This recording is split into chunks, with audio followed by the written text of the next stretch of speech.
Yeah, I'm not sure what that's about. It's probably just a case of the Mondays. Am I right? But all of this just leads up to the abomination that is 9, where you have an amazing line like, what is grief, and like the pain of losing someone, if not love persevering. It's that, you love someone when they're here and you still love them when they're gone, and that's what hurts. But you follow that up in episode 9 with revelations and lines like Ralph Boner. This is just, extremely, extremely fucking painful. But I feel like when it comes to Agatha, right? Because we get this in like 7, 8, and 9. All together, you get the revelation that it was Agatha all along. She killed the dog, which,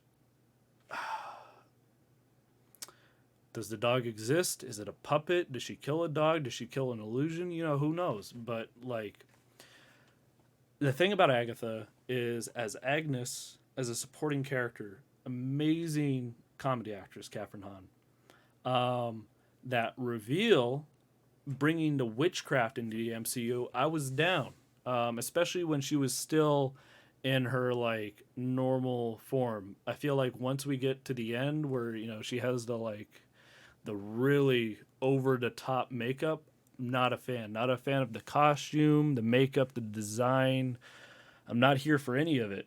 And for me, again, if this show was the 9 episode development of all this, pain and trauma taking hold, and its result is the villainous turn of Wanda, that would be very interesting. But what we end up with is, but wait, there's a comparably worse person than Wanda, which is Agatha. And I feel like that's where her character's purpose serves, and I'm not a fan of that because it takes away from Wanda. And I feel like even as a villain on her own, once she makes that like reveal turn, her motivations are extremely bland, boring, um, razor thin. Like everything, it sort of turns into, I need more power. Give me your power. It's very Palpatine in the worst possible way, like Episode 9 Palpatine. And that sort of like visually takes me to Episode 9, where I'm very disappointed in the like climactic conclusion of the episode and the show in general, which, when it comes to magic and like universe altering abilities, and we are left with just 2 floating characters in the sky with a cloud around them, throwing ostensibly like water balloons like balls at each other. It's just very, very, very, very, very, very disappointing. And overall, my biggest problem with Marvel and the show and the MCU in general is their inability to swing for the fucking fences. There are so many interesting stories that they could have gone with, so many reality shattering consequences that Wanda should have faced for using her powers the way she did, but they fucking don't. And I feel like it's just, for one, you fucking kneecap yourself when you don't include Doctor Strange. When you are going this far into a magical story, fuck Agatha. Like, get her out of this story. Get her out completely. Take all that screen time that you used with like the Agatha reveal. You can keep Agnes as a side character, but you give that time to Doctor Strange, and you have the powerful visuals to connecting to what I was saying about like the climax and the action set pieces. Is you have the visual storytelling and like scope of Doctor Strange, but it's him versus the Scarlet Witch. That would be fucking phenomenal. Um, I think one of the high points that I had with this show, where I was like really, really invested and interested, was when it was always possible for like what's going on with these sitcoms, black and white, these different genres. What does this mean? Is she like going or pulling from different realities? Is this like a black and white dimension? Is this the Dick Van Dyke dimension? Is this the Malcolm in the Middle dimension? That was when the show was most interesting. And I feel like the most heartbreaking part of the show is when it's revealed that it is still neatly confined to the MCU. I think when it comes to the dome, the magic dome that this whole thing is set in between, I think it would have been far more interesting to have this Westview be the epicenter of like some sort of like crisis fucking reality collision.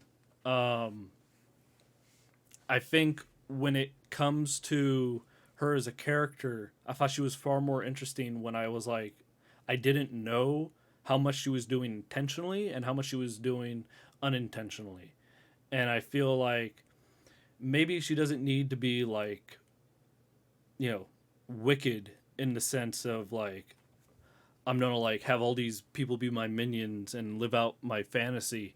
I feel like, what if we had her, snap like she does in the show, but that snap causes this rift of the multiverse, and subconsciously she desires to have her family back. She desires to have Vision back, and this results in, let's focus on Quicksilver, which is like, okay, so she causes that rift. What if she were to basically pluck Quicksilver out of the Fox timeline at one of the most pivotal moments of the Fox timeline, like Apocalypse, where if you pull Quicksilver out, it's like this butterfly effect would ultimately damn the entire Fox universe.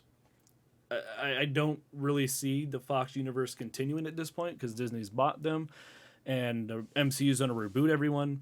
But since you had the actor of Quicksilver, you could have just plucked him from that timeline. The entire Fox universe gets destroyed by Apocalypse. Fuck it. And then Quicksilver is now forced into this MCU. He's the last of his kind. It's very Martian Manhunter, very Kal-El. But I feel like, and when I say all this, you absolutely must, you have to have that like conflict between Quicksilver and Scarlet Witch, because Scarlet Witch has just, destroyed an entire fucking universe, but she got Quicksilver. And here's the thing, it's not even her Quicksilver, but that's his subconscious. She's not able to control her powers, but these are very interesting ideas they could have gone with that are so much fucking better than his name is Ralph fucking Boner. Such a slap in the face to like the character, the fans, everyone involved. It's kind of just insane. But to continue with this idea of the rift, like I said, when you have such a disappointing ending as just floating in the air and throwing balls at each other, this is so much more interesting if it's not just neatly confined to the MCU, but instead Westview is an epicenter for a multiverse collision. And so you have Quicksilver in there now, and you fucked up that entire universe. And then in order to get Vision back, I feel like you could do a monkey paw scenario where she gets what she wants, but also pays a horrible fucking price for it, which is, pull Vision out of another universe, but this universe has Ultrons in it. So by opening that rift, you bring in Vision, but you also like bring in some fucking Ultron minions. You know what I mean? Which would make for, interesting conflict, an action set piece or two. But there's more consequences here. But I mean, here's the thing: is I would be so worried of Marvel fucking it up, because you can have amazing ideas like I'm giving you right now, but if Marvel is the one executing them, they will always, always, always fuck it up.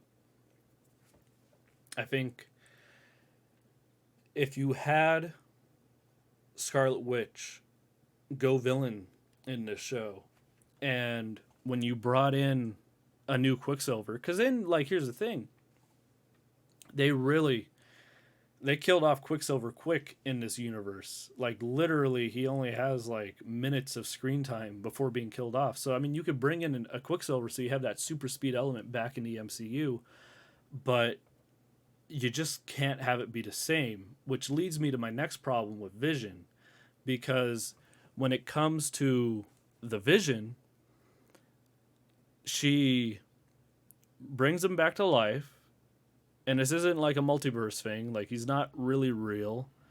He's just sort of an illusion, and she has all these memories with him. So it's very painful for her to let go. But the problem is, and this is a huge fucking problem, and this is why I don't like Sword generally in this show, is that Sword builds another Vision, which is so rushed, so at the last minute, that he just pops into the show and then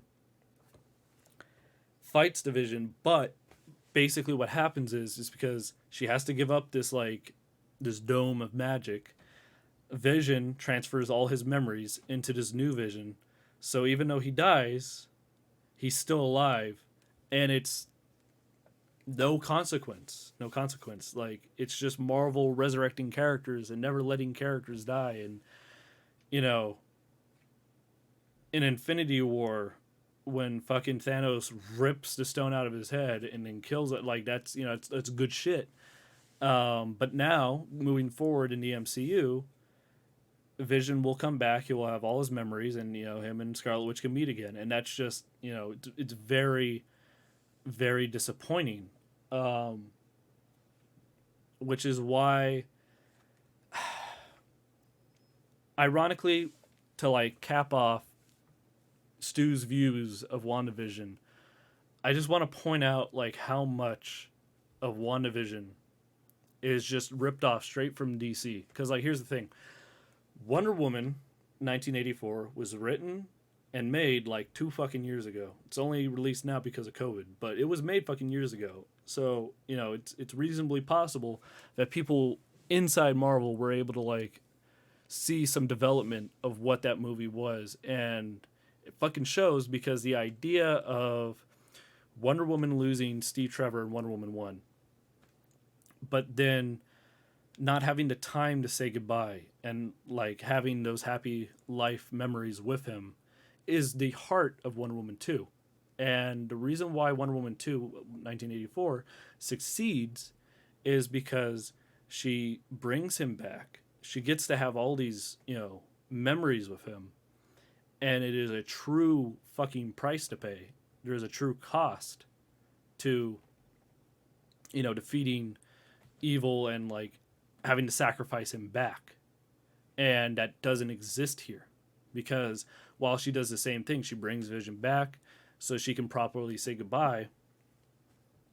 It's not say goodbye, it's see you soon, because Vision transferred all his memories into another Vision. So it's like, cool. There's no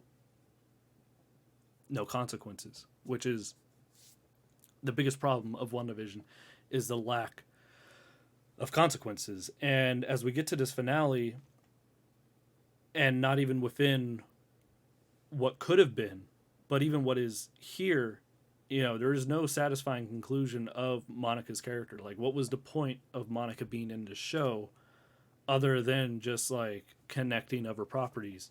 Not only is there not a like satisfying conclusion to Wanda's character in the show, there's not a satisfying conclusion to the side character in the show, which is Monica.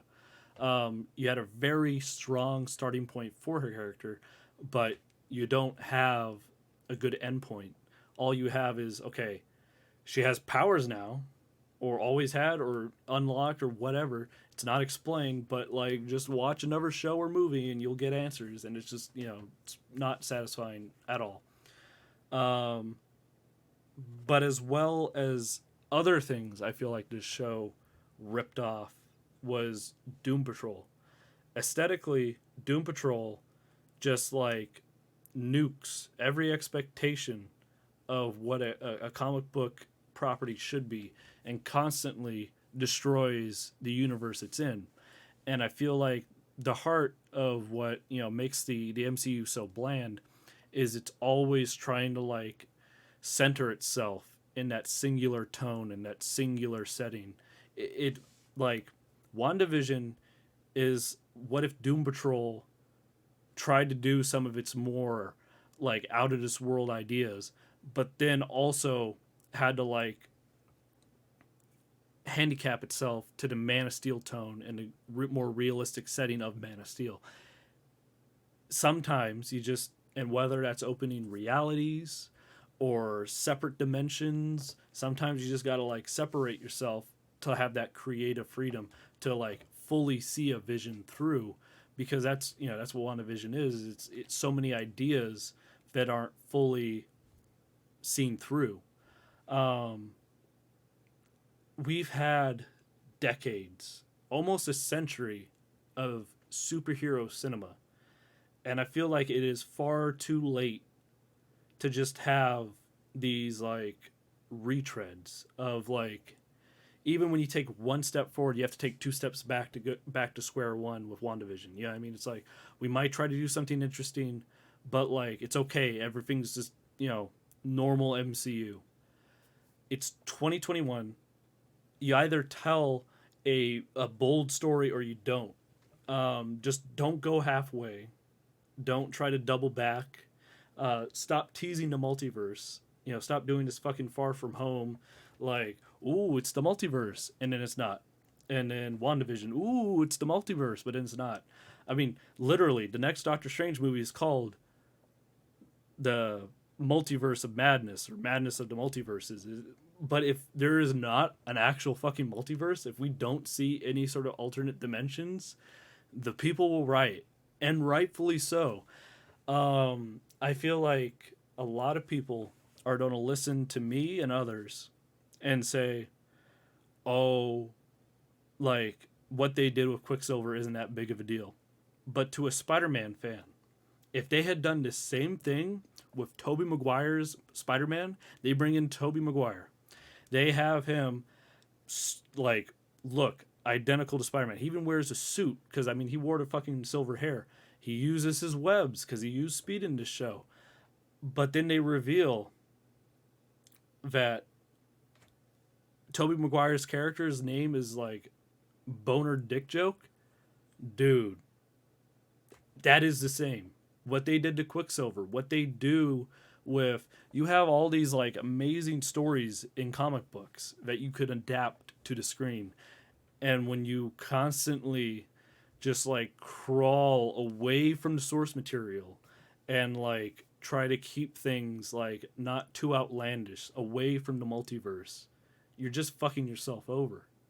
And that is why the more I think about WandaVision, the more I sit with this show, it is just the feeling of Charlie Brown after he kicks thin air, flies, and just screams in pain. Because that's what the ending of the show is getting hype. Not hype beforehand, like, oh, I'm really excited for a show. No, I'm saying you're watching the show. You are excited with what you're seeing, but then reality hits, and it's just. All around me are familiar faces, worn out